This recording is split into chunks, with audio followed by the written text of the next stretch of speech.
नमस्कार दोस्तों, मेरा नाम है सुमित और आप देख रहे हैं मेरा चैनल टेक गुरु। मेरे चैनल के साथ बने रहने के लिए आप सभी को धन्यवाद। और अगर आपने मेरे चैनल पर सब्सक्राइब नहीं किया है तो प्लीज़ सब्सक्राइब करना ना भूलें और बेल आइकन दबाना ना भूलें ताकि मेरे लेटेस्ट वीडियो के अपडेट आपको मिलते रहें। अभी जैसा कि आप स्क्रीन पर देख पा रहे हैं कि मध्य प्रदेश सिविल सेवा अवकाश नियम 1977 के अंतर्गत जो है हम पढ़ रहे हैं मध्य प्रदेश अवकाश नियम 25, 26 एवं 36 का उपनियम 1 अर्जित अवकाश। तो अर्जित अवकाश के बारे में हमने पहले भी वीडियो में पढ़ा था और हम नियम बार बार इसलिए पढ़ते हैं ताकि हमें ये याद हो जाए।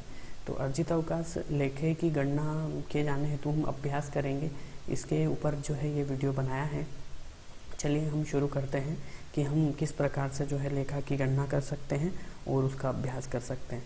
ठीक है, आगे बढ़ते हैं। तो इस प्रकार से कुछ हमने क्वेश्चन बना लिया है कि अर्जित अवकाश लेखा गणना करें या अवकाश लेखा बताइए यदि विवरण इस प्रकार है। तो शासकीय कर्मचारी की नियुक्ति दिनांक जो है 4/3/1985 है। शासकीय कर्मचारी द्वारा लिए गए अवकाश जो है निम्नानुसार है। पहला जो है अर्जित अवकाश उन्होंने लिया है दिनांक 15/4/1987 से 8 दिवस का।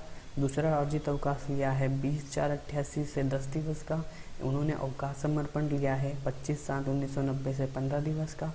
और अर्जित अवकाश लिया है 31/12/95 से 8 दिवस का। हमें जो है 30/6/1996 तक के लिए अवकाश लेखा बनाना है। इसका वो हम किस प्रकार बनाएंगे ये हम देखेंगे। इसमें आप जो है अवकाश समर्पण देख रहे हैं।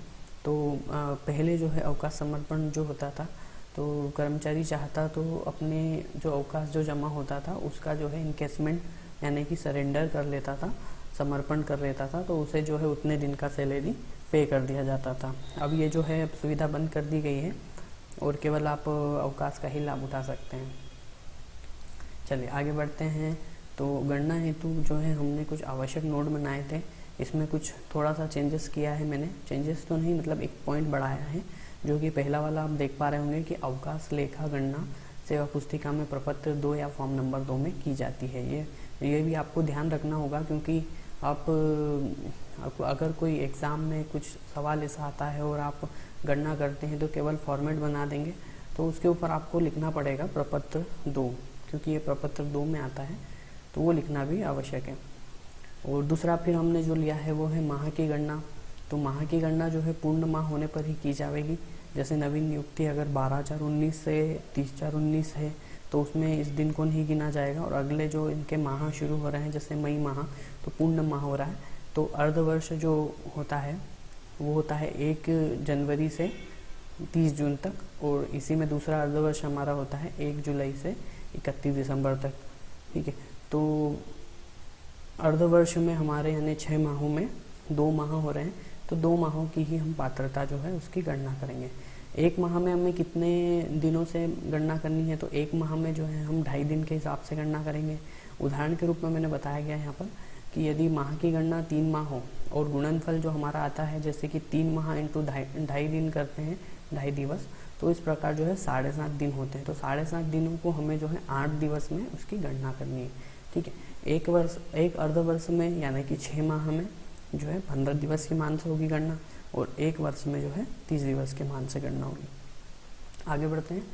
तो जैसे कि हम पहले भी मेरे जो वीडियो मैंने बनाया है उसमें जो है मध्य प्रदेश अवकाश नियम 25, 26 एवं 36 के उपनियम 1 के अनुसार जो है हमने अर्जित अवकाश के बारे में परिभाषा दी है कि प्रत्येक कैलेंडर वर्ष के लिए 30 दिवस का अर्जित अवकाश का अर्जन किया जाता है, जो 1 जनवरी को 15 दिवस तथा 1 जुलाई को 15 दिवस अवकाश लेखे में अग्रिम में ही जमा कर दिया जाता है। इसके अधिकतम जमा करने की सीमा 240 दिवस या 1 जुलाई 2018 से 300 दिवस है। अच्छा, बशर्ते इसमें यह है कि जहां दिसंबर या जून के अंतिम दिन सरकारी कर्मचारी या शासकीय सेवक के खाते में अर्जित अवकाश 240 दिन से कम लेकिन 225 दिन से अधिक हो, वहां जनवरी के पहले दिन जुलाई को 15 दिन के अर्जित अवकाश का अग्रिम क्रेडिट किया जाएगा। उपरोक्त पैरा 1 के तहत बताए गए तरीके से वहन किया जाएगा। छुट्टी खाते में जमा किए जाने के बजाय अलग से रखा जाएगा। इसके बारे में हम आगे कैलकुलेशन जब करेंगे तो मैं बताऊंगा आपको कि ये इसीलिए हम पढ़ रहे हैं क्योंकि इसके बारे में इसी आधार पर हमको जो है आगे कैलकुलेशन करनी है। ठीक है, पहले अर्जित अवकाश के खिलाफ समायोजित किया जाएगा जो सरकारी कर्मचारी उस आधे साल के दौरान लेता है। यानी कि अगर 225 दिन प्लस 15 दिन जो है हम इस प्रकार से लिखेंगे, आगे और देखेंगे, तो इसमें अगर वो 10 दिन का अवकाश लेता है तो पहले जो है 15 दिन में से जो है वो समायोजित किया जाएगा, ठीक है। और आधे साल के दौरान लेता है और शेष यदि कोई हो तो अर्धवर्ष की समाप्ति पर खाते में छुट्टी में जमा किया जाएगा। उसके बाद जो है अगर समाप्ति पर खाते में जो भी उनका बैलेंस होता है तो वो जमा कर दिया जाएगा। इस शर्त के अधीन की ऐसी अर्जित छुट्टी और पहले से जमा अवकाश की शेष राशि 240 दिनों की अधिकतम सीमा से अधिक ना हो। यानी कि 240 दिनों से अधिकतम की सीमा से अधिक नहीं होनी चाहिए, जो जमा उनके खाते में हो रहा है उससे अधिक नहीं होनी चाहिए। चलिए आगे बढ़ते हैं। एक बार फिर से हम क्वेश्चन को पढ़ लेते हैं ताकि जो है आगे हम जब कैलकुलेशन करेंगे तो उसके लिए समझने में आसानी हो। तो विवरण इस प्रकार है कि नियुक्ति दिनांक जो है 4/3/85 है और अर्जित अवकाश लिए गए हैं 8 दिन का लिया गया है 15/4/87 से और 10 दिन का लिया गया है 20/4/88 से। समर्पण लिया गया है 15 दिवस का 25/7/90 से और 8 दिवस का अर्जित अवकाश लिया गया 31/12/95 से। हमें गणना करनी है 30/6/1996 तक। आगे बढ़ते हैं। तो ये यहाँ पर आप देख पा रहे हैं कि मैंने प्रपत्र 2 लिखा नहीं है क्योंकि मेरे पास पर्याप्त स्पेस नहीं था, तो स्पेस नहीं होने के कारण मैं लिख नहीं पाया हूँ, लेकिन आपको जो है प्रपत्र 2 पर लिखना है, ठीक है। तो इस प्रकार जो है फॉर्मेट तो आप पहचानते होंगे अगर आपने मेरे पुराने वीडियो देखे हैं तो। अगर नहीं देखे हैं तो आप जो है मेरी प्लेलिस्ट में इससे पहले के वीडियो देख सकते हैं। तो हमने यहाँ पर ज्वाइनिंग डेट से जो है 3 माह लिए हैं, 4/3/85 से 30/6/85 तक, जिसमें हमने पूर्ण माह जो है मार्च का नहीं लिया है, अप्रैल, मई और जून के 3 माह को लिया गया है। उसी प्रकार जो है 2.5 दिवस एक महीने के मान से अगर हम करते हैं तो 7.5 दिवस जो हैं आते हैं, तो 7.5 दिवस में हमें उसे पात्रता कितनी देनी होगी, 8 दिवस की देनी होगी। तो 8 दिवस उसकी पात्रता हो गई है। उपभोग में हमारा 0 आ जाएगा और शेष जो है हो जाएगा 8 दिवस।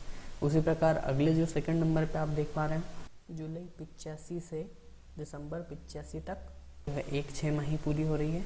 इसमें वो कितने दिन की पात्रता रखता है, 15 दिवस की। तो 15 दिवस हो जाएंगे, उपभोग 0 हो जाएगा और शेष कितना हो जाएगा, तो 15 और 8 जुड़ जाएंगे तो 23 या 23 शेष हो जाएगा। उसके बाद में हम आते हैं अगले वर्ष में। यहाँ पर जो है अगर बीच में अगर शासकीय कर्मचारी द्वारा अवकाश नहीं लिया गया है तो आप जो है कंटिन्यू भी जोड़ सकते हैं।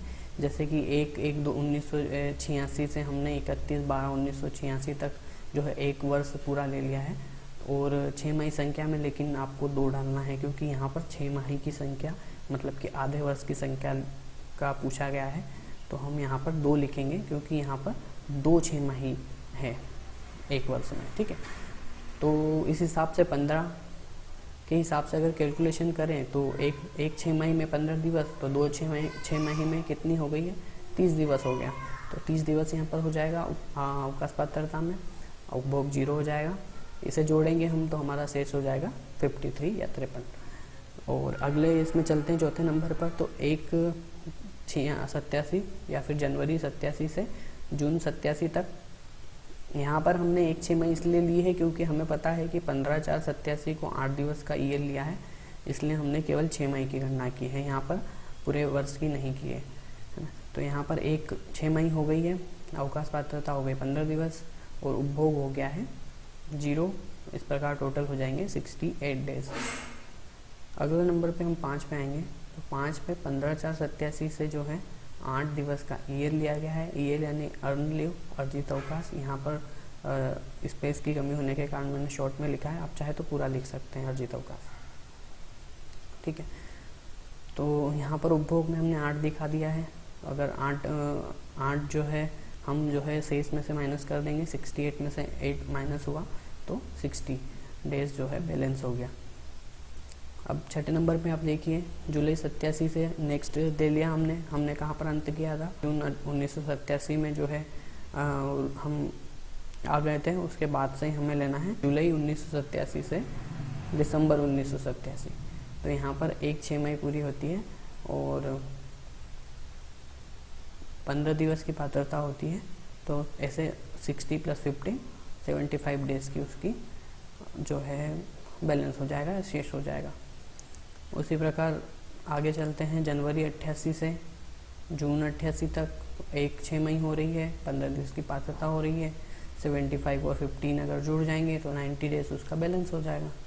ठीक है, अगला आते हैं हमारा 10 दिवस का। उन्होंने क्या लिया था, ये लिया था 20/4/88 से। तो यहाँ पर 10 दिन हम कहाँ बता देंगे, उपभोग में बता देंगे। तो कितना हो जाएगा, 80 दिवस हो जाएगा बैलेंस। उसके बाद में हम कहाँ पर एंड किए थे, जून 88 पे एंड किए थे। जुलाई 88 से फिर शुरू करते हैं। तो जुलाई 88 से दिसंबर 88 तक एक 6 मई फिर पूरी हुई, 15 दिवस का बैलेंस पात्रता आ गई और बैलेंस हो गया 95। ठीक है, आगे हम चलते हैं। तो जनवरी 89 से, अब यहाँ पर देखिए मैंने थोड़ा सा स्पेस भी बचाने के लिए ये किया है, और आप कर सकते हैं अगर बीच में इस अवधि के बीच में अगर अवकाश नहीं लिया गया है तो जनवरी 89 से दिसंबर 90 तक जो है 4-6 मई हो रहे हैं और 2 साल हो रहे हैं। ठीक है, तो 4-6 मई में 15 के अवकाश की पात्रता के हिसाब से 60 दिवस की पात्रता हो रही है। और हम इसे जोड़ेंगे, अगर 95 जो बैलेंस था, 95 + 60 करेंगे तो 155 का उसका बैलेंस हो जाएगा। आगे चलते हैं। आगे यहाँ पर अब देखिए 11वें नंबर पर देख पा रहे होंगे 15 दिवस का समर्पण जो उन्होंने लिया है, 25/7/90 से 15 दिवस का समर्पण। तो यहाँ पर हम फिर से उपभोग में दिखाएंगे।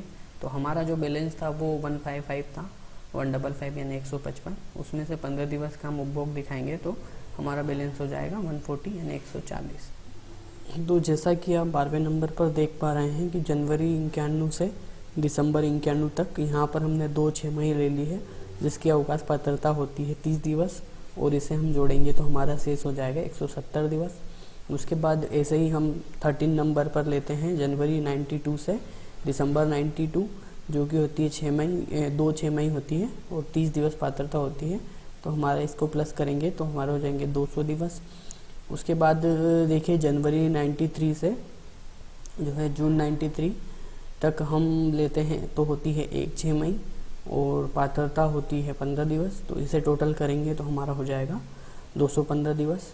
अब यहाँ पर देखिए आप जैसे शेष में आप देख पा रहे होंगे कि 225 + 5 करा है। इसका कारण मैं बताता हूँ, हमने जो पहले पढ़ा था उसी के अनुसार जो है यहाँ पर किया गया है।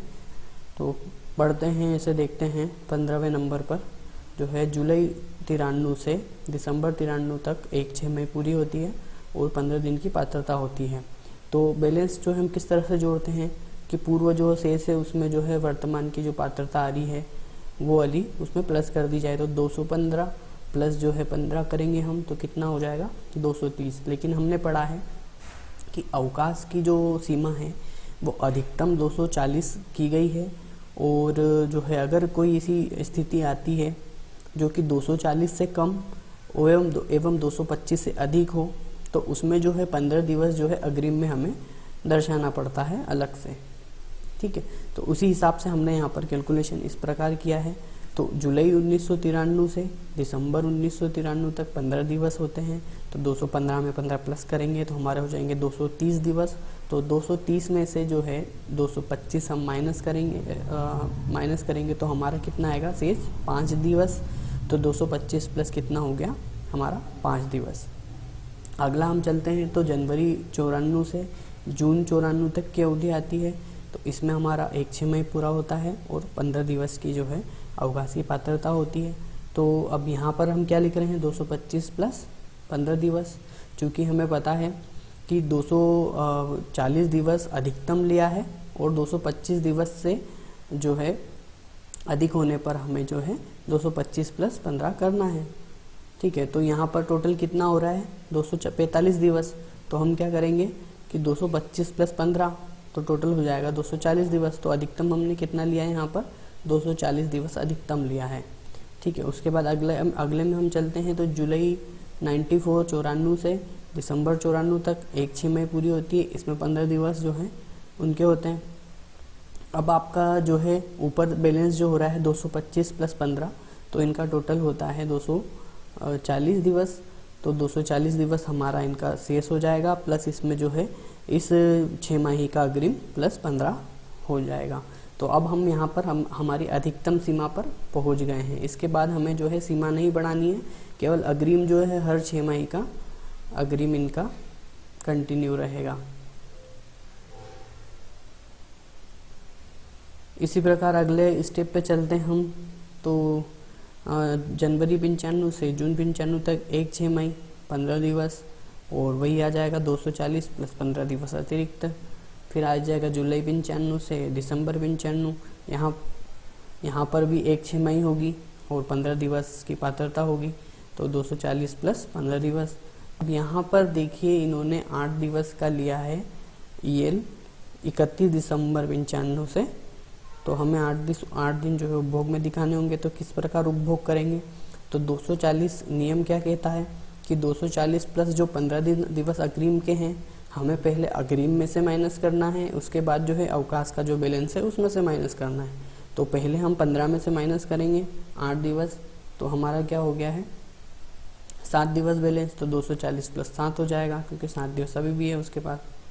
अगर यहाँ पर ज़्यादा दिवस होते हैं, मान लीजिए अगर यहाँ पर 20 दिवस होते हैं, तो क्या होता, तो पहले हम माइनस करते हैं 15 में से जो है 15 दिवस पूरे चले जाते हैं, और 240 में से बाकी के 5 दिवस माइनस हो जाते हैं। तो 240 में से अगर 5 जाएंगे तो हमारे पास 235 दिवस बचते हैं। लेकिन हमें यहाँ पर 235 नहीं लिखना है, यहाँ पर हम क्या लिखेंगे 225 प्लस 10 दिवस। ठीक है, अगले इसमें चलते हैं। तो यहाँ पर 7 दिवस हो गए। अगले स्टेप में हम अगर आते हैं तो 21 नंबर पर आप देख पा रहे हैं जनवरी 96 से जून 96 तक, जो कि हमको यहाँ तक गणना करनी थी। एक जो है 6 मई पूरी हो रही है और अवकाश पात्रता हो रही है 15 दिवस। तो इसी प्रकार से 240 प्लस 15, क्योंकि अधिकतम हमें क्या लेना है 15 दिवस लेना है। इसके अलावा जिन कर्मचारियों की गणना जुलाई 2018 के बाद की जानी है, क्योंकि आपको पता है हम पहले पढ़ चुके हैं कि जुलाई 2018 के बाद जो है अधिकतम सीमा जो है अवकाश की अर्जित अवकाश लेखे में 300 दिवस कर दी गई है। तो फिर क्या होना है कि हमें जो है 300 दिवस अधिकतम के हिसाब से गणना करनी होगी। तो जुलाई 2018 के बाद की जो भी गणनाएं आएंगी वो 300 दिवस के हिसाब से करना होगी, और उसके पहले की जितनी गणनाएं हैं वो 240 के हिसाब से ही करके हमको लेखा तैयार करना है। तो आज के लिए इतना ही। उम्मीद करता हूँ आपको मेरा वीडियो पसंद आया होगा। अगर आपको पसंद आया है तो लाइक करें और शेयर करना ना भूलें, सब्सक्राइब करना ना भूलें। और आज के लिए इतना ही, मिलते हैं अगले वीडियो में। Thank you for watching.